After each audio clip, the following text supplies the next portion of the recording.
We've been off for 10 days exploring the beautiful island of Majorca, and the entire AI filmmaking world changed in that time. Welcome to your AI film news of the week.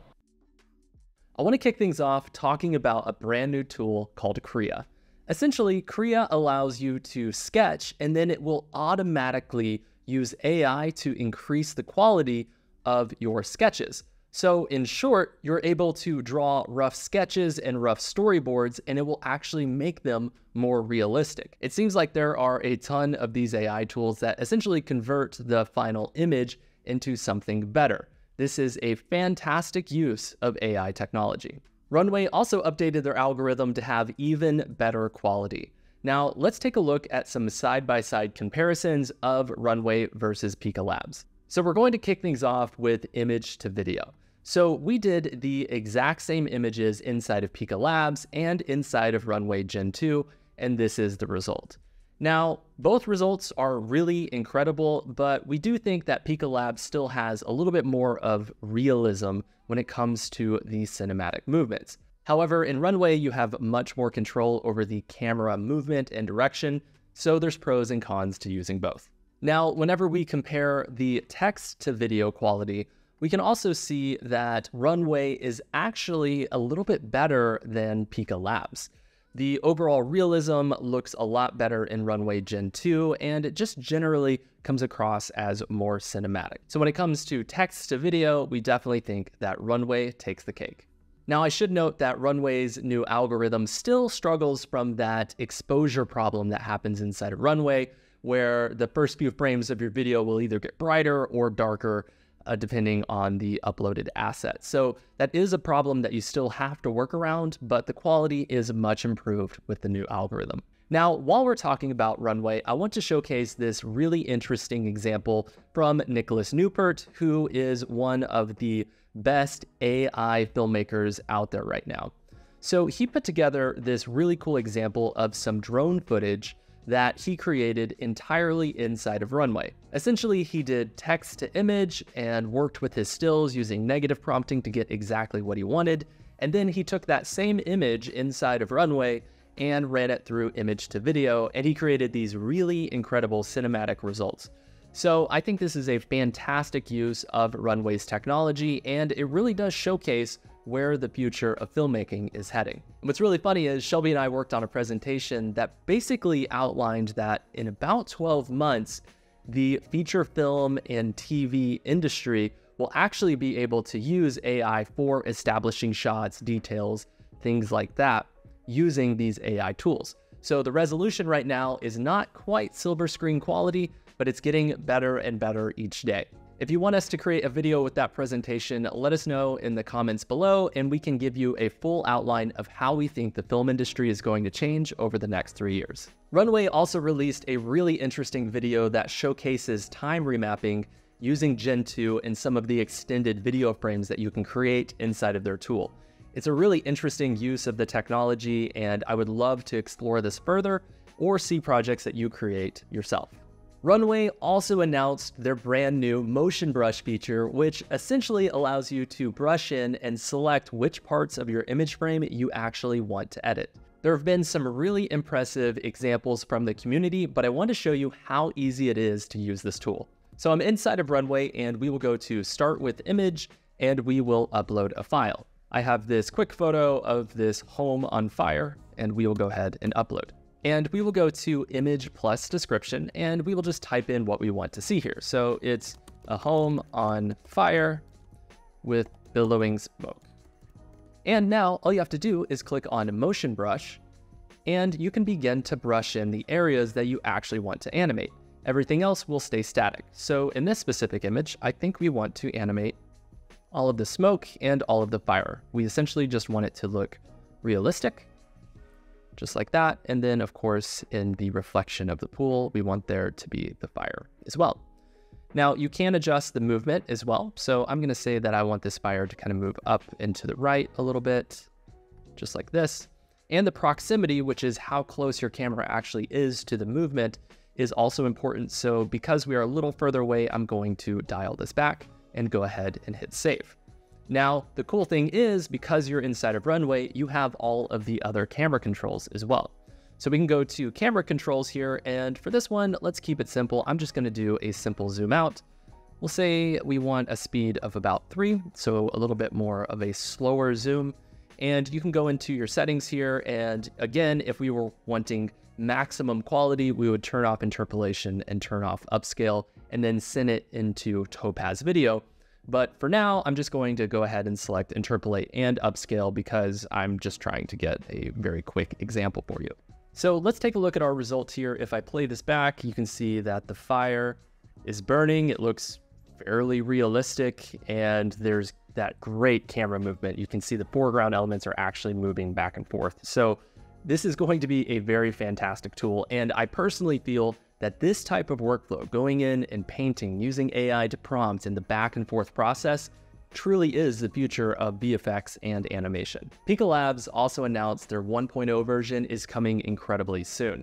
Essentially, Pika Labs will give you the option to run on an actual website, which is fantastic. They even released a brand new video that showcases some of the animation potential using Pika Labs that was created by Matan Cohen-Grummy, who is a friend of Curious Refuge and an incredible artist. I'd also like to say congratulations to David Clark for putting together the winning film for the Pika Labs Halloween competition. I had the pleasure of being a judge on this competition, and you'll see another film from this competition later in this episode. I should also note that Dave was a finalist in the Curious Refuge Halloween competition as well, so Dave has some serious AI filmmaking skills. And while we're talking about film competitions, of course, I want to mention the Curious Refuge and Epidemic Sound AI holiday film competition that is happening right now. You have until December 6th to enter your film to win up to $5,000 and some tacky Christmas sweaters. We can't wait to see what you create. Meta also announced that they are currently researching a new video editing model using artificial intelligence. Now, unfortunately, you can't play around with this tool just yet, but you do have the freedom to check out some of the research from this project over on the website. You'll find a link in the description of this video. What's also really interesting, in addition to their video tool, is their Emu edit tool, which essentially allows you to have a multimodal experience where you're simply typing in prompts and going back and forth to edit the overall result.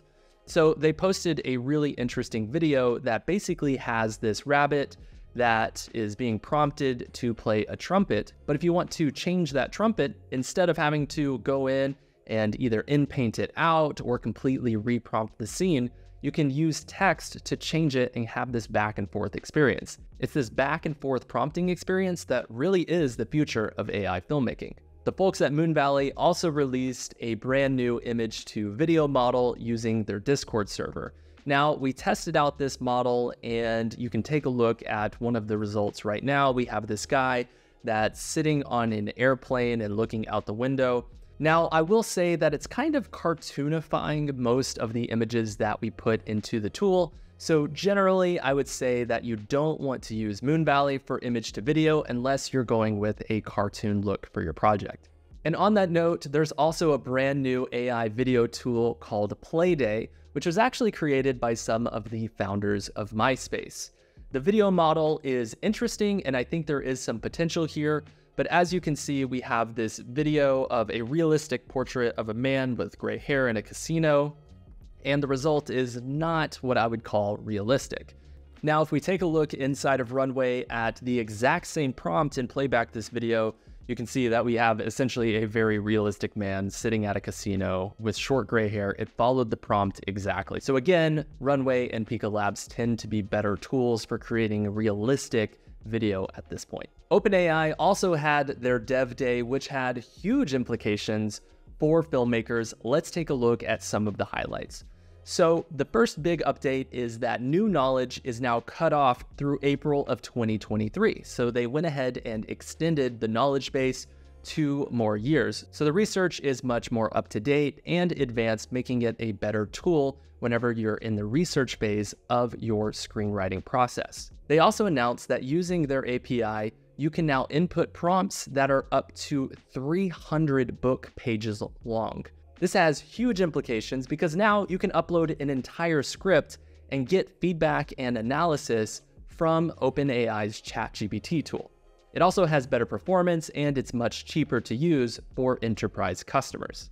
One of the biggest announcements from ChatGPT's Dev Day is that users now have the ability to use multiple tools within a single chat. So you can use the data analysis tool, DALL-E, and ChatGPT without having to create a new thread for each one. Essentially, you now can come up with a script idea, begin writing that script, and generate imagery from a single chat window. You don't actually have to create new threads for each part of that conversation. That has huge implications for the future of creativity. And for more creative context into what this means, I really recommend checking out this talk that Chad Nelson put together, who is a researcher at OpenAI. We actually had the pleasure of chatting with Chad over at the Curious Refuge podcast, and we will be releasing that very soon. Now, the biggest announcement from all of Dev Day was the introduction of AI chatbots. So essentially, you now have the ability to customize a specific bot for a task that you will more than likely do over and over again. And the best part is you can share that bot with other people. I want to show you how to use it. So we're inside of ChatGPT here, and you can go to Explore and then go to Create a GPT. Now, I want to build a just quick GPT that can help us with screenwriting. So we can essentially chat with it right here and say, you are now the world's best screenwriter. I want you to give me screenwriting advice for short films. And you can see it also put together an icon using DALL-E for this screenwriting savant, which looks amazing. Now, I should also note that you can go in here and configure it even further. So what's really interesting is if you actually look at the instructions, there's much more instructions that are being used to actually program this GPT agent, but these were created by ChatGPT. So it's programming itself with custom instructions based on what it thinks I want to see from this specific agent. So we could go in here and adjust this further if we work on certain types of films. There's really a ton of different opportunities for you to use agents to your advantage. Now, I should also note that you can go in here and turn on and off capabilities as well. So for example, we could say that we want it to do web browsing, we want it to create images with DALL-E, we want it to have the ability to do code interpreter. So all of those abilities you can turn on and off depending on how you want your agent to interact. And you can also upload files for knowledge. So you can essentially train this GPT agent on assets and on data sets that you want the GPT to know whenever it's creating its results. So we can see this preview window over on the right. We can, of course, type in a prompt, but it also has some actions that it automatically typed in here. So how do I develop a character in a short film? We can select that one and it will actually tell us the result. And because this was trained specifically for short films, it's really interesting because it will take that knowledge into consideration when it's generating its results. So for this specific example, it actually says, since time is limited, imply a backstory rather than explaining it. So you can see how this can begin to be very powerful for you whenever you are working on your film projects. So when you're ready to save, all you have to do is click on this button right here and go ahead and confirm. Now you can see that we also have the ability to publish it only to you or to publish it online to people with a link, or you can publish it publicly, which will be coming very soon. So for this one, I'm going to go ahead and confirm that I only want to share this with people that have a link. And now we see we have our script savant in the left here. We can select it, copy the URL, and now share this with other people that want to use this custom GPT agent. I should also note that there are a ton of online databases that have these GPT agents that have been customized for various tasks. You'll find a link to some of them below this video. All of these updates to ChatGPT and OpenAI's API network are available to you today. But that's not the only bit of OpenAI news that came out. Of course, you may know that Sam Altman actually got fired as the CEO of OpenAI earlier this week. Along with Sam, there were also some key researchers and leaders that decided to leave OpenAI as a result as well. But in a wild turn of events, There's actually rumors and talks that Sam may actually return as the CEO of OpenAI because the board basically is getting pressured by the investors. We'll keep you updated as things unfold. Not to be outdone, Elon Musk also announced his brand new Grok language model that will be available to X Premium users. Essentially, this language model has less censorship, and it's about 60 to 70% as good as ChatGPT-4, which makes it about the same as ChatGPT 3.5. The interesting thing about this language model is that it actually will have real-time access to Twitter's data. So essentially, you will be able to prompt directly using the language model, and in real time, it will be taking information from around the world and using it to train the algorithm. This has huge implications for news reporting, validating information, and getting real-time feedback. Midjourney also announced their fine-tuning model. I want to show you how to use it. So to use fine-tuning, simply go to your Midjourney bot, type in / and go to tune. Now you are going to type in a prompt. The prompt can be anything that you want to create consistent styles for. So because we're filmmakers and there's specific styles that we want to be consistent from shot to shot, I'm going to say muted teal and orange color grading, a cinematic still, shot on a film camera with light film grain, and reinforce that it is cinematic. So go ahead and click enter. When you're done, you will see a fine tuner window that pops up. Simply click on it and go to visit site. So from here, we have various options that we can pick from. Either we can compare two styles at a time to really tune in, or you can simply select your favorites from a grid. I like selecting my favorites from a grid just so I can be very selective about the types of styles that we are going for. So as you can see, a lot of these are very, very different. So what we are trying to do is figure out a cinematic style that we want to get from all of our images that use this style model. So I'll go in and just select a few really quickly. Once you've selected all of the images that you want to use, simply go ahead and copy the code. It's going to be a weird string of letters. That's totally fine. So now what we can do is go in here and do / imagine, and we'll say a man in a sci-fi film. And now you just do -- style, space, and then paste in your code. Okay, so let's take a look at our results here. So you can see we have a close-up of a man in a sci-fi film. These look pretty good. I would say that they look interesting. There's not a lot of that teal color grading, but they do look fairly cinematic. So I actually want to compare and contrast the style tuner with us actually just going in and adding in those prompt tags to the very end of our prompt. So we'll go ahead and type in / imagine. I'll do a man in a sci-fi film, and we will paste in the tags that we used in our style tuner. So let's see the results. Okay, so as you can see from these results, about 3 of the 4 have that muted teal and orange color grading.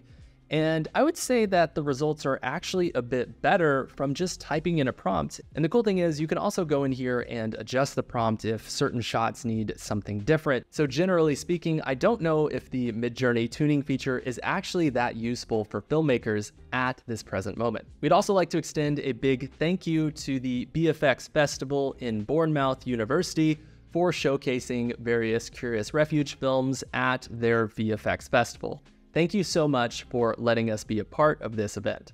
There's also a brand new tool called Blockade that came out that has huge implications for virtual productions. So let's take a look at how it works. Essentially, you go to Blockade's website and it will create a 360 world based on your prompt. So because we are out here in Spain right now, I'm going to say a medieval Spanish street and go ahead and generate. And for our instance, I'm going to select realistic. We'll go to realism and then select generate. Okay, so if you take a look at this result, you can see that we have this Spanish street with houses. It looks realistic. There's a sky, and essentially you can download this video and use it for VR development. You can use it for reflection maps, or you can also use it for virtual productions. I think technology like this tool is going to be huge for virtual productions because essentially you'll be able to type in a prompt and have a world generated. We've already seen innovations like this happening in tools like Unreal Engine. This is the most user-friendly version of this tool that I've seen up to this point. I should also note that enrollment for our AI filmmaking course for the December session opens up this week. We've had incredible people from the highest levels of the industry join us, and we'd love for you to learn alongside some of the most talented storytellers in the world. We have exclusive competitions, job opportunities, and video techniques that are updated with the latest information you need to know. We've had multiple students land full-time jobs after taking our course. Someone even landed a job in AI filmmaking after just 2 weeks of training. We'd love for some of those opportunities to be opened up to you as well. We can't wait to see you inside of the course. If you want to learn more, you can click the link below this video. In dubbing news, there was actually an announcement that the 1979 Jesus movie is actually using AI to expand its audience. Essentially, the filmmakers are using AI to translate the movie to an additional 200 languages that actually have native lip syncing. So for example, in Mandarin, the lips would actually sync directly with the film. We've seen this technology using Heijin to translate some of the videos that I've created, but now this technology seems like it's being used directly inside of feature films. This has huge implications for the future of your films because your videos and films will now be able to be dubbed automatically using artificial intelligence. And that echoes some of the announcements that we've seen coming from YouTube recently, where in the future, YouTube videos will be automatically dubbed. And also, the biggest strike in the history of Hollywood also came to a close. Let's take a look at what happened with the SAG strike. So essentially, there were some great points that were introduced in the resolution. There will be immediate wage increases by 7% for performers and 11% for background actors and streaming bonuses. There's also an increase in the minimum number of background actors. So a TV show shot in a West Coast city has to have 25 actors now instead of 22. And feature films that are shot on the West Coast have to have 85 background actors instead of 57. There's also new relocation bonuses and viewership stats that have to be shared with actors as it relates to the films they've worked on. But you didn't come here for that news. You want to know what this means for AI filmmaking. So of course, there were AI resolutions from this announcement. Let's break down each one. So the first big announcement is that all actors and performers and past performers have to give consent in order for there to be a digital replica created of their likeness. Essentially, what this means is you can't have Margot Robbie acting in a movie that she never consented to be in. Or can you? I'll talk about that in just a second. Second, for actors whose likenesses are being used for films, they still have to be paid the day rate as if they actually were on set. So, for example, if Samuel L. Jackson is going to be Nick Fury in an upcoming Marvel TV show, well, Samuel can sip Mai Tais at the beach anywhere in the world, and he essentially can be in multiple films at the same time using artificial intelligence. Because demand for A-list celebrities has never been higher, this is going to have huge implications for people who are highly in demand. Actors will also get residual payments when their likeness is used on screen. So when a film that uses your likeness is replayed, you will get residual checks. So for example, the cast of Friends currently makes about $20 million a year in residuals. But the thing is, lesser actors make much, much less. So for example, 50 Cent makes about $16 a year for the cameo appearance that he made inside of The Simpsons. So for all of you math geeks out there, that means that every 11 days, 50 Cent makes about 50 cents. Shelby liked that one. Studios also have to ask an artist if they are going to change their performance for a film. Essentially, they can't put words inside of an actor's mouth. I should also note that they said in the contract that synthetic actors are actually allowed. So prompting AI-generated actors using tools like Midjourney or using some of the other tools that we talk about on this show, you actually can create actors. But if you ever recognize those actors, you then have to get consent from them. Digital doubles can also be used without consent as long as the story remains substantially as scripted, performed, or re-recorded. So, for example, if you've signed off on a project, rather than going back to reshoots, they can use artificial intelligence to put you inside of the scene. And finally, you can use a digital double or a synthetic actor if the project is meant for comment, criticism, scholarship, satire or parody, a docudrama, or a historical or biographical work. So what that means is parody trailers if you want to create a new Spaceballs movie, or if you want to create a docudrama criticizing Elvis with dramatic retellings. Technically, inside of this contract, you have the power to do that. But the lawyers at Graceland may have something else to say. In hardware news, there's actually this really interesting video editing tool that was created by First AI Machine that essentially allows you to edit AI video using a physical device. Essentially, the tool uses Runway to create iterations, and then it generates a final video. So if anyone's looking for a really interesting Christmas present for me, you know exactly where to look. And now that brings us to our AI films of the week. The first film I want to showcase is this really cool fashion project that was created by a Curious Refuge community member named Çağlasın. So I think they did a fantastic job at curating the actual film and creating a really interesting art direction.